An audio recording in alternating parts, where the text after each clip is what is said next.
कुंज बिहारी जय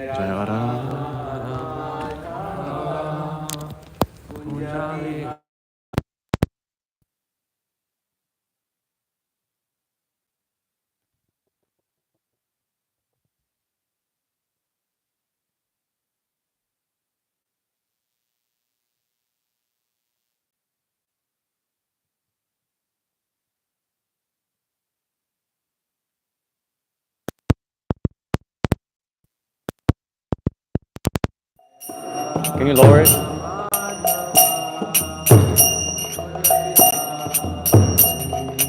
Gopi Jana Vallabha Girivaradhari Gopi Jana Vallabha Girivaradhari Gopi Jana Vallabha Girivaradhari Gopi Jana Vallabha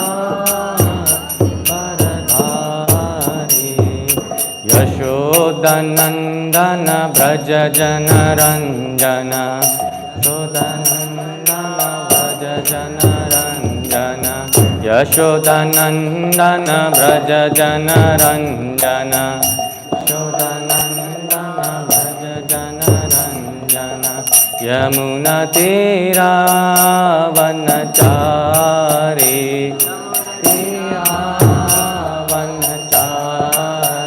Yamuna Tira Vanachari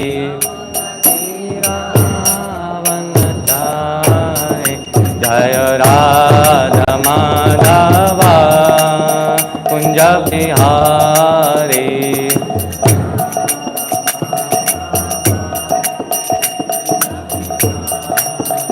Jaya Radha Madhava Kunja Bihari Radha Madhava Kunja Bihari Hare Krishna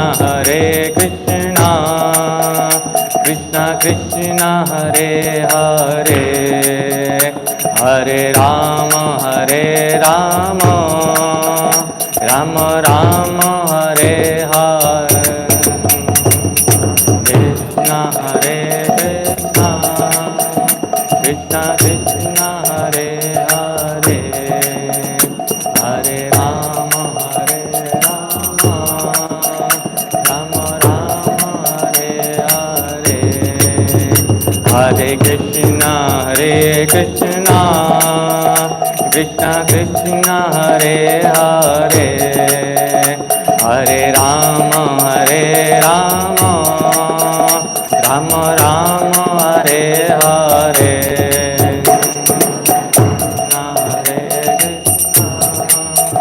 Krishna Krishna Hare Hare Hare Rama Rama Hare Hare Hare Krishna Krishna Krishna Hare Hare Hare Rama Rama Rama Hare Hare Krishna Krishna Krishna Hare Hare Hare Rama Rama Hare Hare Jaya Radha Govinda Shri Radhe Radha Govinda Shri Radhe Jaya Gauranitai Jaya Gauranitai Jaya Gauranitai Shri Shri Gauranitai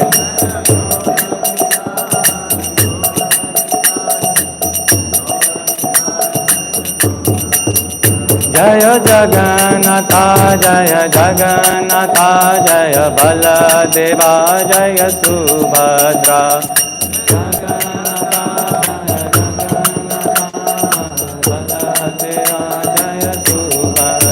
Jaya Prabhupada Jaya Prabhupada Prabhupada Srila Prabhupada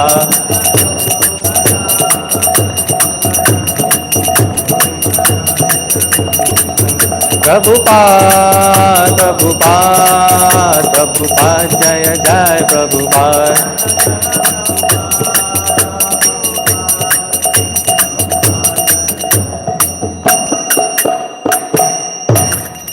Jai Om Vishnupad Paramahamsa Parivajkacharya Ashtottara Shata Shri Srimad His Divine Grace A.C. Bhaktivedanta Swami Srila Prabhupada Ki. Jai Om Vishnupad Paramahamsa Parivajkacharya Ashtottara Shata His Divine Grace Bhakti Siddhanta Saraswati Goswami Maharaj Prabhupada Ki. Ananta Koti Vaishnava Vrinda Ki. Namacharya Srila Haridas Thakur Ki. Prem se kaho Shri Krishna Chaitanya Prabhu Nityananda Shri Advaita Gadadhara Shivasadi Gaura Bhakta Vrinda Ki. Vrindavan Mathura धाम की, जगन्नाथपुरी क्षेत्र धाम की, नवद्वीप मायापुर धाम की, गंगा माई यमुना माई की, तुलसी देवी भक्ति देवी की. All glories to the assembled devotees, all glories to the assembled devotees, all glories, all glories, all glories to the assembled devotees, all glories to Shri Guru and Shri Gauranga. Shri Prabhupada ki jai. Thank you all for attending today's Srimad Bhagavatam class. Can someone do the thing from my phone? His Holiness Bhakti Vasudev Maharaj was supposed to speak today, but I think he's delayed, so I'll just speak until he arrives. Hopefully he arrives soon, so I don't have to speak much. So, yeah. Om Namo Bhagavate Vasudevaya. Om Namo Bhagavate Vasudevaya. Om Namo Bhagavate Vasudevaya. Narayanam Namaskrityam Narang Chaiva Narottamam Devim Saraswatim Vyasam Tato Jayam Mudirayet Nashtaprayeshva Bhadreshu Nityam Bhagavata Sevaya Bhagavati Uttama Shloke Bhaktir Bhavati Naishtiki Krishnaya Vasudevaya Devaki Nandanaya Cha Nanda Gopa Kumaraya Govindaya Namo Namah. So reading from chapter 32 of the third canto titled Entanglement in Fruitive Activities, verse 26. Jñāna-mātraṁ paraṁ brahma. Jñāna-mātraṁ paraṁ brahma. Paramātmeśvaraḥ pumān. Paramātmeśvaraḥ pumān. dṛśi-ādibhiḥ pṛthag bhāvair. dṛśi-ādibhiḥ pṛthag bhāvair. Bhagavān īyate. Bhagavān īyate. jñāna-mātraṁ paraṁ brahma. paramātmeśvaraḥ pumān.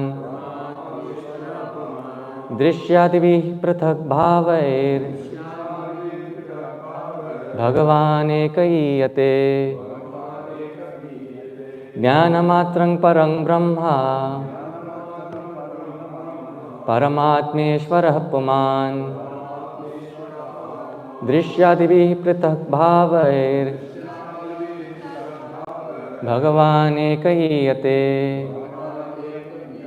Please chant. jñāna-mātraṁ paraṁ brahma. paramātmeśvaraḥ pumān. dṛśi-ādibhiḥ pṛthag bhāvair. Bhagavān īyate. jñāna-mātraṁ paraṁ brahma. paramātmeśvaraḥ pumān. dṛśi-ādibhiḥ pṛthag bhāvair. Bhagavān īyate. jñāna-mātraṁ paraṁ brahma paramātmeśvaraḥ pumān dṛśi-ādibhiḥ pṛthag bhāvair Bhagavān īyate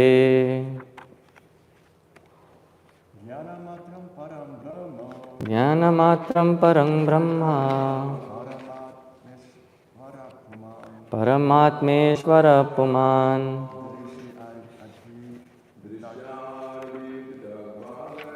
dṛśi-ādibhiḥ pṛthag bhāvair dṛśi-ādibhiḥ pṛthag bhāvair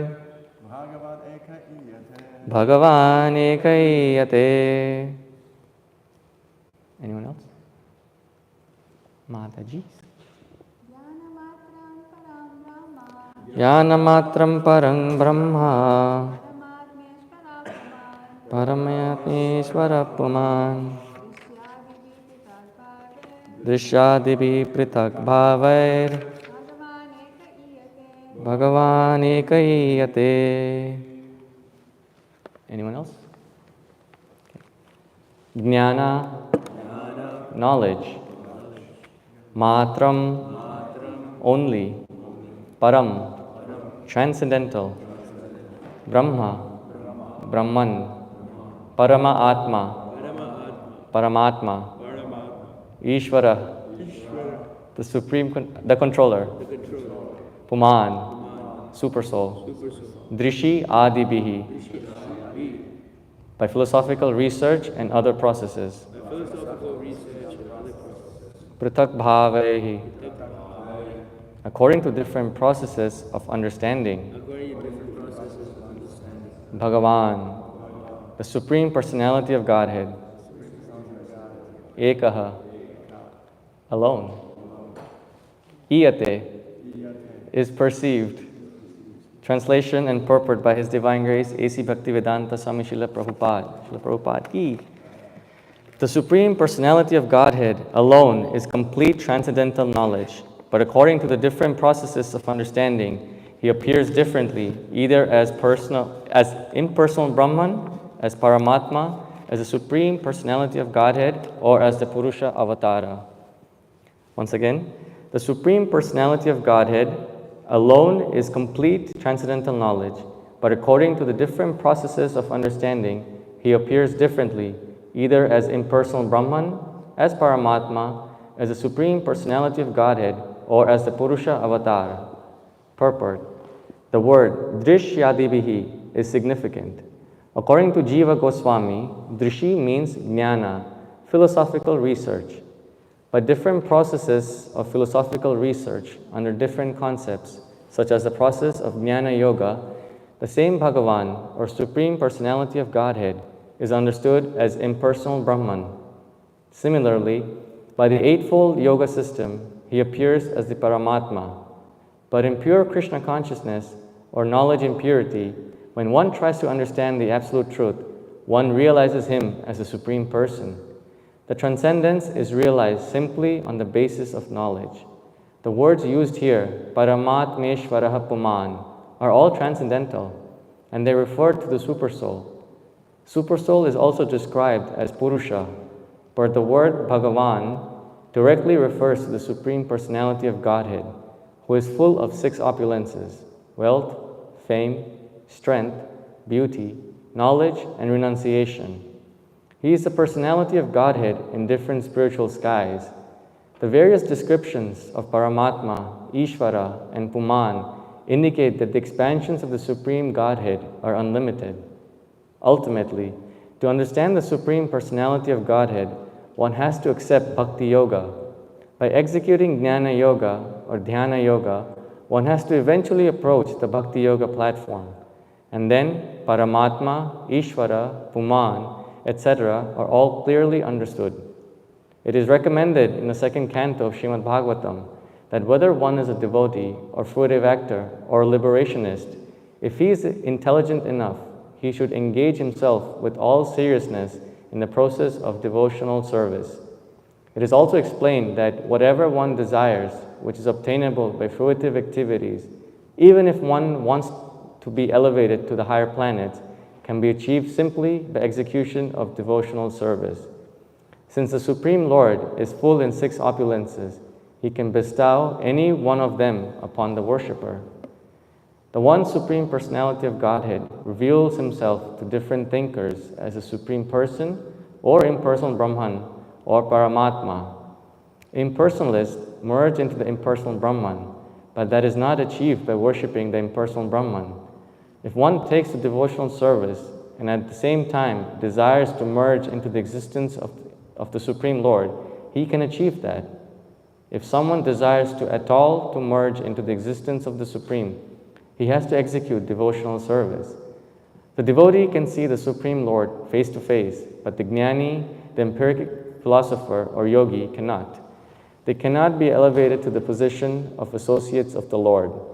There is no evidence in the scriptures stating that by cultivating knowledge or worshipping the impersonal Brahman, one can become a personal associate of the Supreme Personality of Godhead. Nor by executing the yogic principles can one become an associate of the Supreme Godhead. Impersonal Brahman, being formless, is described as adṛśya because the impersonal effulgence of Brahma Jyoti covers the face of the Supreme Lord. Some yogis see the 4-handed Vishnu sitting within the heart, and therefore, in their case, also the Supreme Lord is invisible. Only for the devotees is the Lord visible. Here, the statement dṛśi-ādibhiḥ is significant. Since the Supreme Personality of Godhead is both invisible and visible, there are different features of the Lord. The Paramātmā feature and Brahman feature are invisible, but the Bhagavān feature is visible. In the Vishnu Purana, this fact is very nicely explained.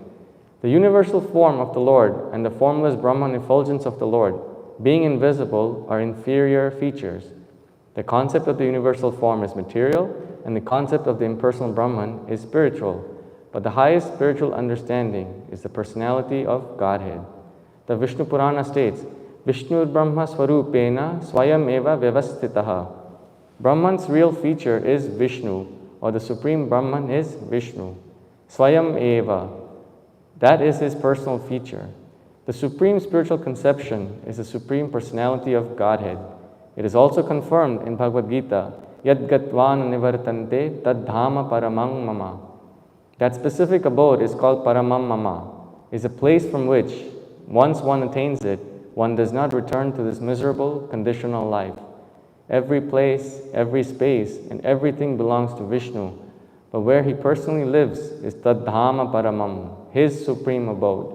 One has to make one's destination the supreme abode of the Lord. jñāna-mātraṁ paraṁ brahma paramātmeśvaraḥ pumān dṛśi-ādibhiḥ pṛthag bhāvair Bhagavān eka īyate.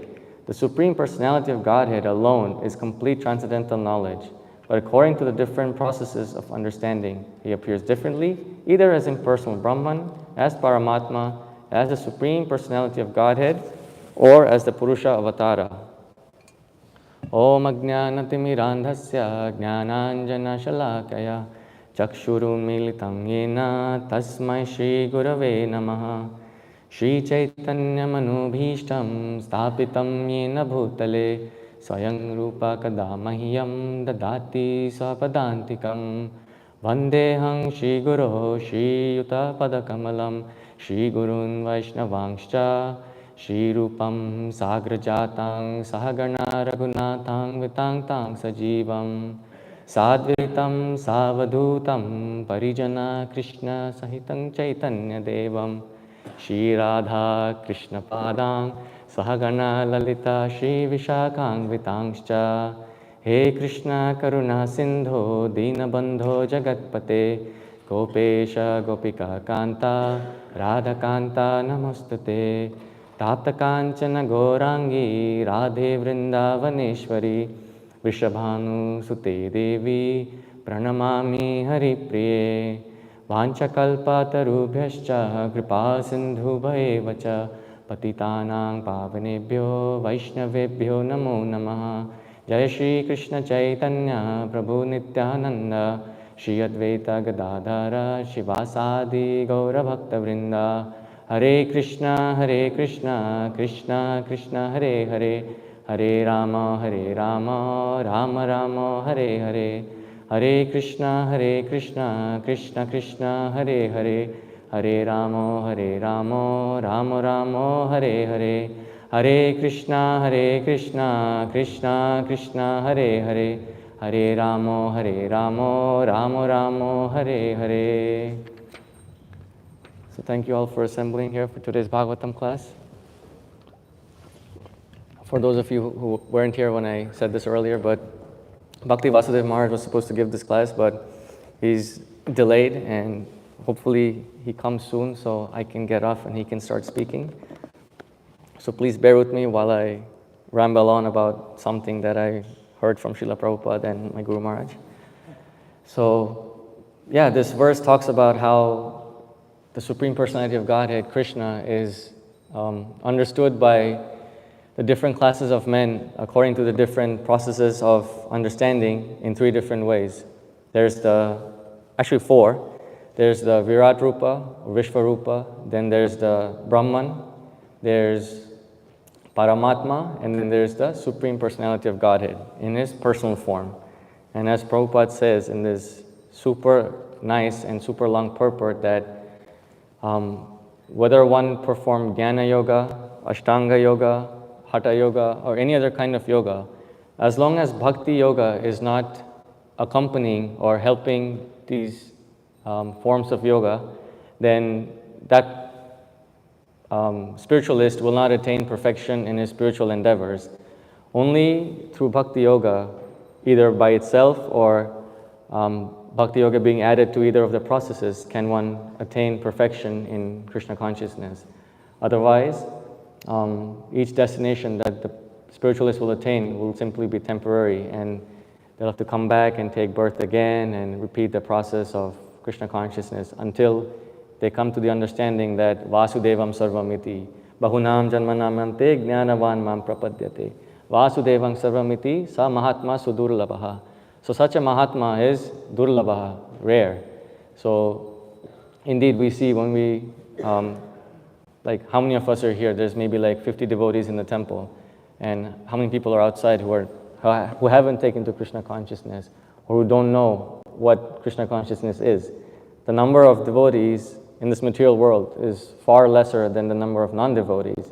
So, Sa Mahatma Sudurlabhaha, clearly Krishna is pointing out that not only is it difficult to understand that Vasudeva is everything or Lord Krishna is everything, but also, Manushyanang sahasreshu kaschin yatati siddhe yatatam api siddhanam kaschin mam veti tatvataha. Out of millions and thousands and millions of men, one may endeavor for spiritual life, but out of many such, one may try to understand Krishna, but out of them, hardly anyone understands him. So understanding Krishna consciousness or understanding Bhagavān, the Supreme Personality of Godhead, in his personal feature is not something easy. All of us who are present here have done many lives of pious activities, Krita Punya Punya, like the cowherd boys of Vrindavan, of Gokul, who after performing so many pious activities for so many lives, only then were they able to attain the favor of Krishna, to participate with him in his eternal pastimes, touch him, feed him, get fed by him, tickle him, pinch him, slap him, carry him, throw him down, get on his back. All these things, they require lifetimes of pious activities. And then also in the 7th chapter, Krishna says, Yeshang tvantagatam papam jananam punya karmanam te dvanva moha nirmukta bhajante mang drida brataha. So after, one can only take to Krishna consciousness when one has finished their quota of sinful activities. And with drida brataha, only then can one pursue Krishna consciousness with determination, or bhakti yoga with determination. So all of these things, all of these different features of Krishna, the pumān, which is the Supersoul, Paramātmā, also Supersoul, then there's the Brahman effulgence, then the Virat Rupa, Vishvarupa. All of these are transcendent. Vishvarupa is material, but everything else is transcendental. But it doesn't reveal the full opulence, all the 6 opulences of Krishna. You don't find wealth in the Brahman effulgence. You don't find beauty in the Brahman effulgence. You don't find renunciation there. You don't find fame, wealth, strength. None of these things are there. But in Kṛṣṇa, even when you look at the deity, it's gorgeously dressed today, but in Kali Yuga, deity worship is not our standard method of worship, but still they look so gorgeous. So imagine what they look like in Treta Yuga, where deity worship was the predominant standard of worship. They were dressed gorgeously, and even now we don't have so many ornaments on the deity, but still, Radha Govinda, they look transcendental. They look so effulgent, always happy, always smiling, and Radharani is always ever merciful with her right hand, blessing us always at all times. And whoever takes darshan, or whoever looks at them, their whole day is perfected, especially if you can make it to Mangalarti on time. And so this is what we're trying to do. Look at the personal feature of Kṛṣṇa in his Bhagavān feature, to understand his pastimes by hearing from Srila Prabhupada, from the Acharyas, from senior Vaishnavas, from our peers. Just hearing will eventually give us the understanding that Prabhupada is talking about in this verse, that we will transcend the Virat Rupa, Vishvarupa, Brahman effulgence, Paramātmā understanding. All of this will be, it's included in the understanding of Bhagavān. So that's what Prabhupada is emphasizing in the first paragraph of his purport. dṛśi-ādibhiḥ, by philosophical research and other processes. It doesn't matter how many processes you undertake to understand God. Unless bhakti yoga is there, you cannot understand him. And that's what he's emphasizing by saying the word dṛśi-ādibhiḥ is significant. And even the eightfold yoga system, where during the Mahabharata saga that was written, a lot of kings, a lot of pious men, a lot of sages, they're all practicing the Ashtanga yoga process. And whenever they came to Dwarka, or whenever they went to Indraprastha or Hastinapur to see Kṛṣṇa, not all of them saw Kṛṣṇa for who he was. Some of them thought that Kṛṣṇa is just some mystical, magical man with some extraordinary powers. Some thought that, oh, he's just a blue man. Some thought that he has perfected yogic powers, so he must be some yogi. But very few people understood Kṛṣṇa for who he was. Like Arjuna, the remaining Pandavas, Draupadi, Kunti, Bhishma Dev, Yayati, Yuyutsu, Kritavarma, all these selected few devotees were able to understand who Kṛṣṇa was. But people like Duryodhana,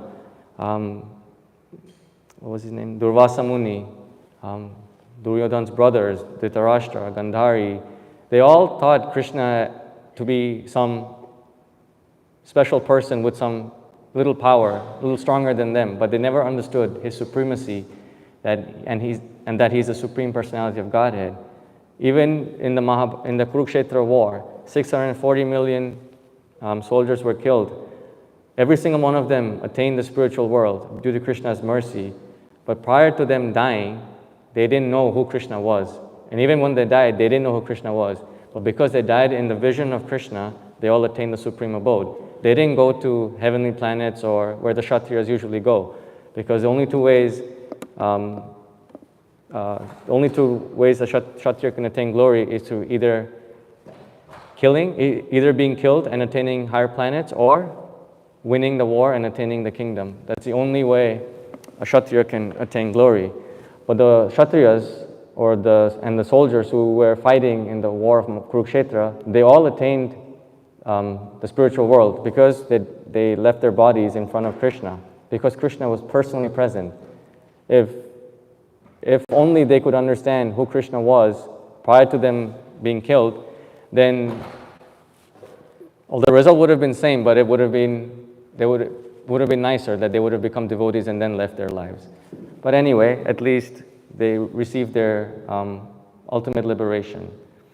And then Arjuna, on the other hand, all he did was surrender to Kṛṣṇa at every step. Whatever Kṛṣṇa said, he did. And just same with the other Pandavas.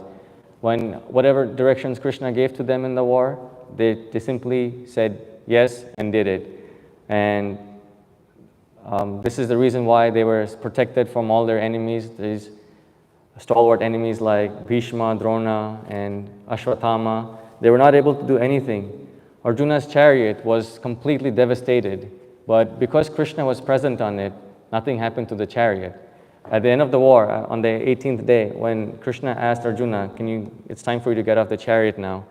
And Arjuna got off the chariot, and then Kṛṣṇa jumped off the chariot. The entire chariot, which was a celestial chariot, it wasn't a normal chariot. It just burned to ashes and blew up. That's it. Finished. Why? Because all these warriors had used all their celestial weapons on the chariot, and only because of Kṛṣṇa being present was the chariot protected.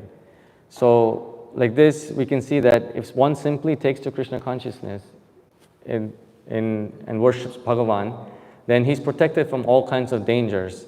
And that's what Kṛṣṇa assures Arjuna in the Bhagavad Gita. Name bhaktah pranashyati. And also he says at the end, in the 18th chapter, Sarva dharman parityaja mam ekang sharanang vraja aham tvang sarva papebhyo mokshayishyami ma shuchaha. So Kṛṣṇa not only protects his devotees, but he also saves them from all sinful activities and reactions to all their sinful activities. And so like this, devotional service is the only way we can truly understand Kṛṣṇa. Attaining and performing fruitive activities, elevating oneself to higher planets, those are all nice. They all sound great.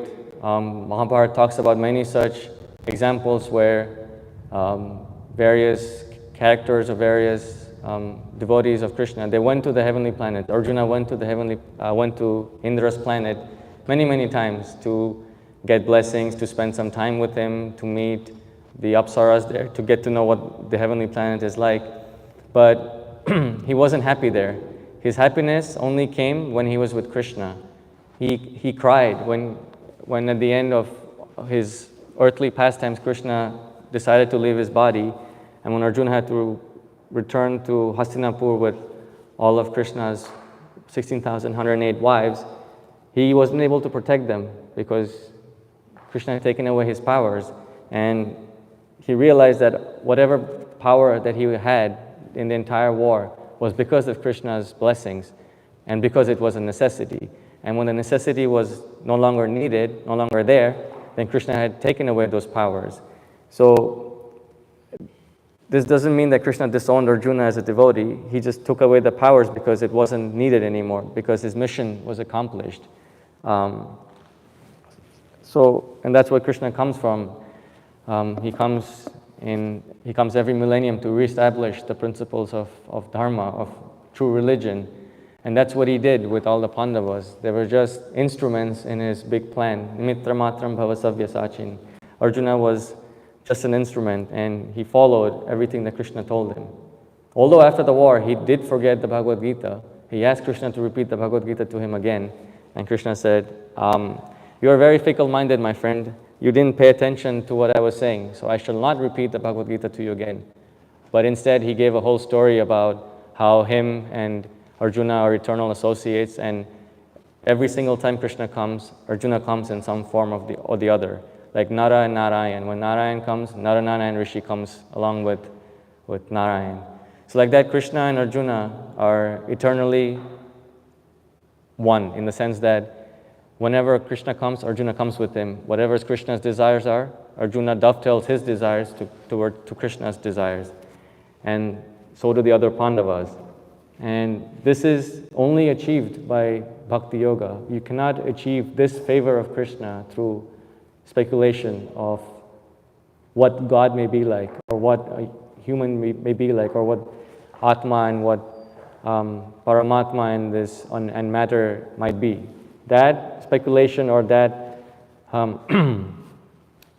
trying to understand what is what will not give you the understanding of Brahman. Prabhupada says, if one takes a devotional service and at the same time desires to merge into the existence of the Supreme Lord, he can achieve that. And then he says, if someone desires at all to merge into the existence of the Supreme, he has to execute devotional service. So even to attain Brahman, even to consider oneself oh, I am Brahman, I'm going to merge into Brahman. One has to do some sort of bhakti yoga. So without bhakti yoga, nothing is possible. Even the yogi can try to see from lives after lives, years after years, to try to meditate on the Supersoul inside his heart. But unless he does some bhakti yoga somewhere, he will not be able to see Paramātmā. Same thing with the Kumaras. The Kumaras, for example, they used to be impersonalists before, Brahmavadis. Until they smelt the tulsi leaves on Krishna's feet, they were not able to find that love for Krishna. That attraction of Krishna didn't arise until they smelled the tulsi leaves at his lotus feet. So that's how they became devotees of the Lord. Prior to that, they were not devotees, because just by jñāna-yoga, or just by endeavoring for impersonal liberation, one cannot understand Krishna. One cannot understand even Brahman, like Prabhupada says in this purport. So Prabhupada is emphasizing that we have to cultivate knowledge and worship the Supreme Personality of Godhead at all times. And even the yogic principles cannot make one a devotee unless bhakti yoga is added to it. So all like the yogis, Prabhupada says, some yogis see the four-handed Vishnu sitting within the heart, and therefore in their case also the Lord is invisible. Well, what does this mean? They're seeing Vishnu, but the Lord is invisible. That means they're not seeing the complete form of the Lord. They're just seeing a partial representation of Krishna. They're seeing Vishnu in his Kshirodakashayi Vishnu form. And that's not complete understanding of Krishna, because Kshirodakashayi Vishnu is a guna avatar. He's a puruṣa-avatāra. He takes on, he's one of the 6 different types of incarnations or expansions of the Supreme Lord. And his purpose is specific and it's limited. He cannot do everything that Krishna can do. So all the 64 qualities that Krishna has, only Krishna can exhibit them.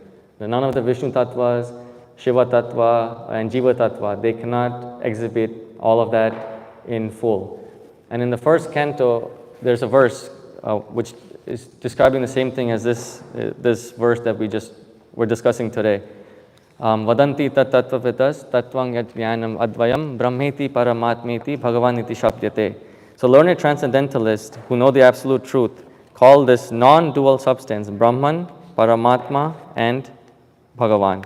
So in that purport, Prabhupada says that he talks about how the Supreme Personality of Godhead is self-sufficient, cognizant, and free from delusion of relativity.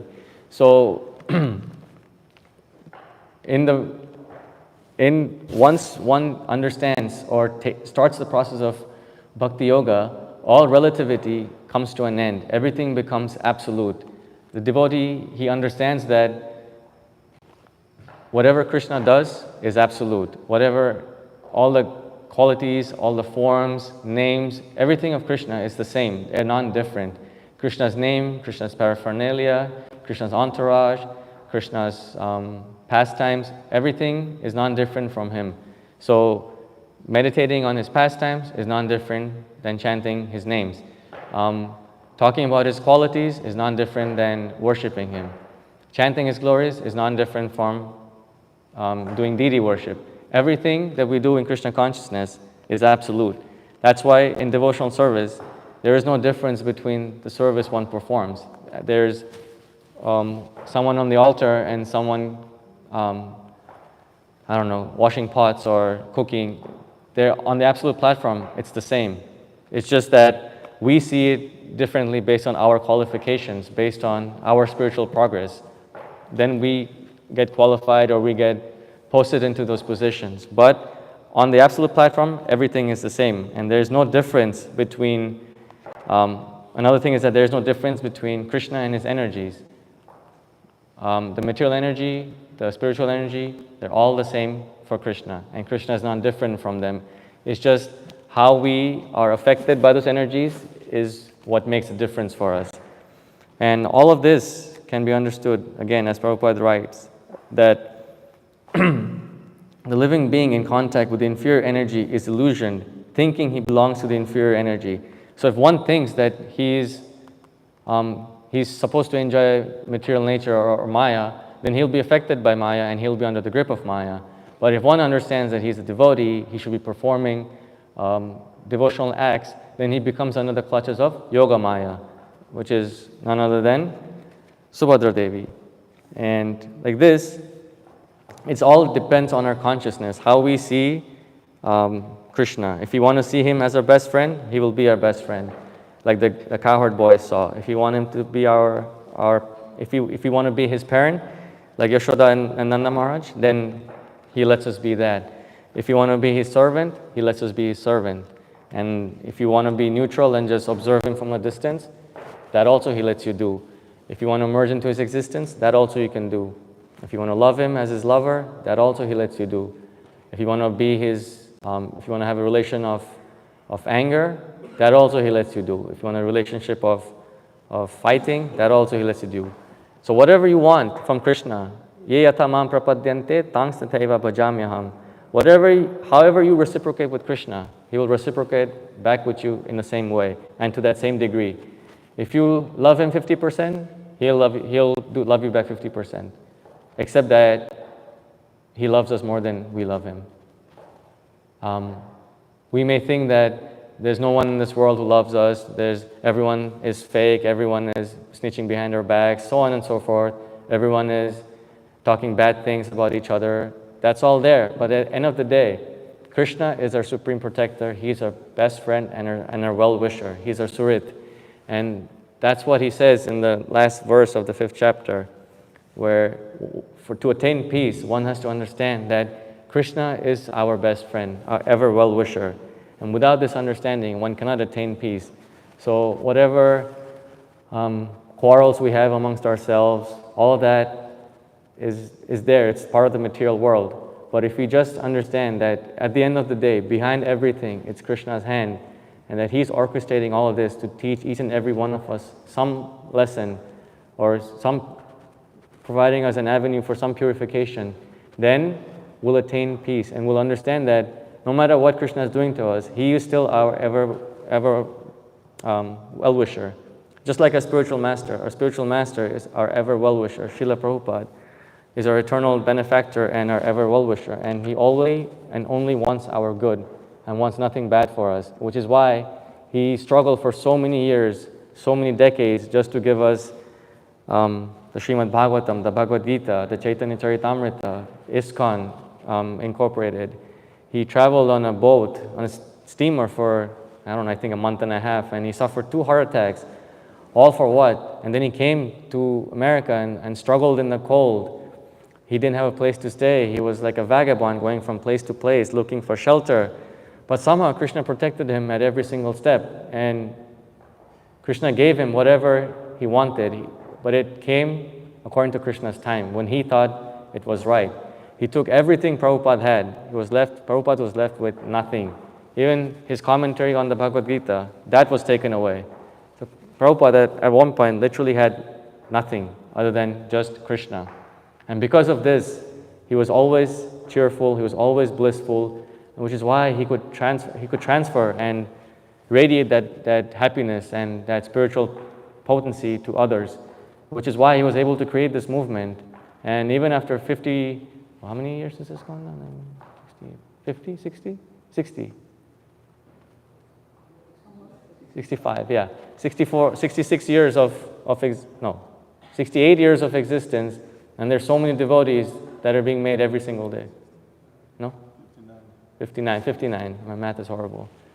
So, after almost 6 decades of Kṛṣṇa consciousness, we're still out here. The movement still exists, and despite all its problems, the movement is the perfect movement, the only perfect movement in the entire world for spiritual realization.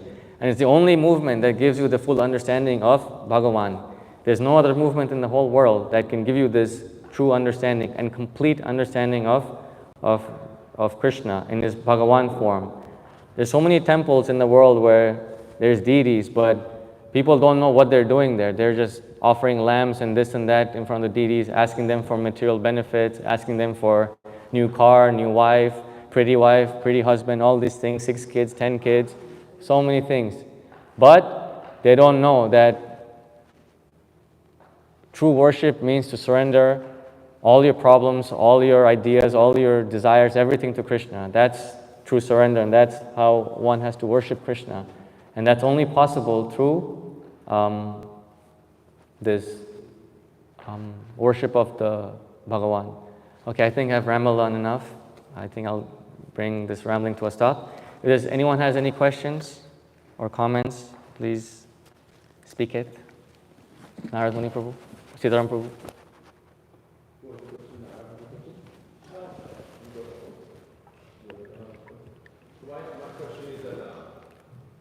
How does this spiritual master accompany the devotee or the yogi for their what form? Because my question is that how does the spiritual master accompany us in our heart? Other than Chaitya Guru, Chaitya Guru is Chaitya Guru Vishnu form? Yes. The spiritual master has a special form in the heart? Yes. The form is that in the form of his instructions. That's how the Guru lives in the heart of the disciple. There's no other way this Guru can live in the heart of a disciple. There's nothing in the scriptures that says that there's a third soul in the heart. There's only the Jīva and the Paramātmā. So the only way the Guru can live in the heart of a disciple is through his instructions. If the more the disciple takes to the instructions, the more the Guru is present in the heart of the disciple. And it's like īyate tamam prapadyante. Same with Kṛṣṇa. The more, to the degree you worship Kṛṣṇa, to that degree you will see Kṛṣṇa, you'll understand Kṛṣṇa, you'll feel his presence. Same way, to the degree you follow your instructions of your Guru, the more you surrender, to that degree you will feel the presence of your Guru in your heart and also outside your heart. But I'm sure you already know that.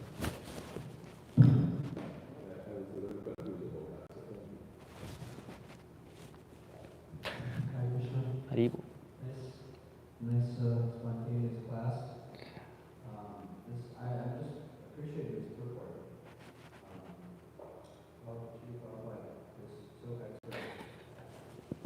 It cites so many different things of knowledge. I think that's always necessarily mention them. I think sometimes we don't appreciate how learned Srila Prabhupada is. Yes, he has transcendental realization, but he also has studied the Shastras so deeply, the scriptures of our acharyas. And he's also wanting us to dive deeper in those things. And I always appreciate this point that I think that one may be more of yoga, but actually in the Bhagavān by Prabhavishnu Dāsa, it's also mentioned that you actually don't get any results without any bhakti at all. So you could perform jñāna-yoga, like for example, where you see these pundits in the Chaitanya where they're worshiping one Saraswati. And so they have to worship in some form or another to get what they want. So bhakti in itself is always very supreme because it's not dependent on any other form of yoga. Yeah. So very, very, very amazing. Also, I was just really appreciating what Srila Prabhupada is giving us the opportunity to enter into. It's like there's such a vast understanding and I guess you could say pockets of transcendence that we could be entering into, and somehow, some way, we're receiving the most intimate and highest conception of connecting with God. And I'm just really appreciating what Srila Prabhupada is giving us the opportunity to come into. Appreciate the time you provided that today. All glory to Srila Prabhupada. And also one other thing is that how he didn't change anything. He didn't subtract or add anything. He just kept it as it is. And that's the most important thing, why he was so successful. That's the reason why he was so successful in his preaching. So many other people came and tried. His godbrothers, other schools of yoga, came and tried their business in New York, in other parts of America, but where are they now? They only have a long list of cases of molestation and this and that to them, or just cheating and misleading people to the wrong destinations. So, but only Bhakti Yoga and what Prabhupada has done for us is what will save us and what has been saving us this whole time. Anyone else? You need a key, right?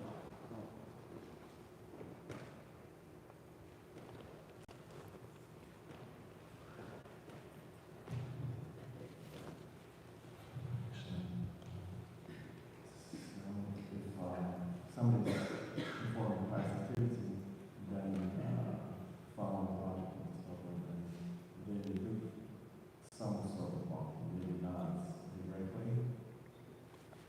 Well, depends what that pious activity is devoted, dovetailed to. If someone is going to the temple and going to a temple of demigods, for example, and they're offering flowers, fruits, whatever they offer, have to offer. For the sake of argument's sake, their intent is they don't have any specific desire. What they do is without knowing what something about it. But is there bhakti involved in that? Yeah. Then they get agyata sukriti. They get benefit. There's benefit is there. But if they're going to do pious activity with no knowledge of bhakti yoga, or there's just no bhakti yoga involved, then it just says you get a reaction for that pious activity. You'll just go to your pious credit balance. That's it. But that doesn't mean that you are gaining something on the spiritual bank account. Piety and impiety are material, they're not spiritual. But unless one is pious, one cannot take to Krishna consciousness. So somebody doing something out of the goodness of the heart, this doesn't count at all. No. Opening a hospital devoid of Krishna consciousness is just another reaction you're going to get. You're going to get a good reaction. Maybe you'll get a good birth in your next life, or your health will be nice in your next birth. I don't know, but definitely nothing to do with Krishna consciousness. That's not bhakti. It's more a goodness, yeah, you're helping someone, yes, but if it's not dovetailed to Krishna, then it's not bhakti. Yeah. Yes, so when it is said that punya, as you were saying that was, what type of punya is that? Papya punya. What type of punya you are talking about that causes you to come to the point of praising Krishna? All of that punya it's regular punya, but that punya was mixed with bhakti yoga.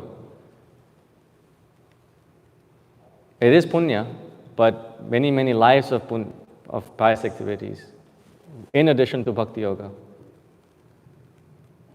You cannot attain Krishna through just pious activities. It's not possible. Because it's material. Piety and impiety are on the material platform.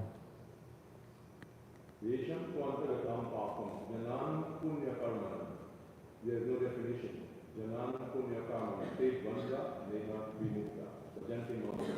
Yes, when one is free from all impious activities. That's what it means. Yeshan twanta gatam papam, when your papas come to an end. That's talking about sinful life, not about pious and impiety. Antagatam papam. Yes, Prabhuji. Yeah. So what else do we need? Somehow we kind of think that we have performed many pious activities, and we can see that in our lives before we join. But he said that I created your good fortune, like spreading this good. He made us qualified. Yeah, he made us qualified. You have no qualifications. I only qualified because of me. That's what he said to his disciples. So, what do we have? That's like a special benediction for us. Yeah, by the mercy of a pure devotee, one can directly start bhakti yoga without even doing any of the other yogas. Just by Srila Prabhupada's mercy, so many drug addicts became pure Vaishnavas. Was that possible without Prabhupada? No, not at all possible. Not in this world, not in this yuga, not in this country.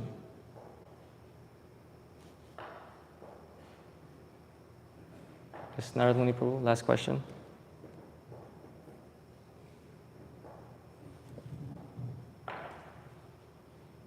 Just a good conversation. Vasu's question reminded me of Bhagavān scripture that says that, if you perform any type of pious activities, even if they seem externally very nice, if they're devoid of devotion to Supreme Personality of Godhead, they're actually to reduce us.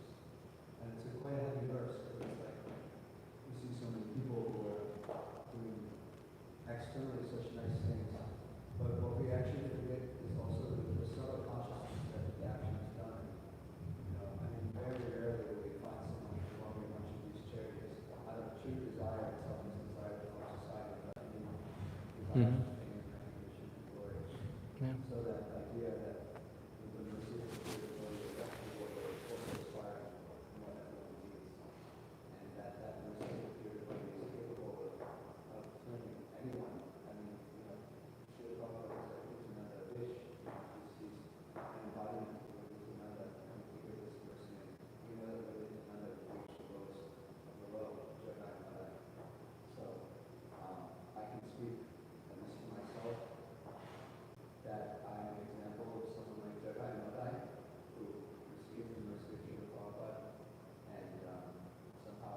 what you said is confirmed what Lord Brahma prays in the 14th chapter of the 10th canto, second verse.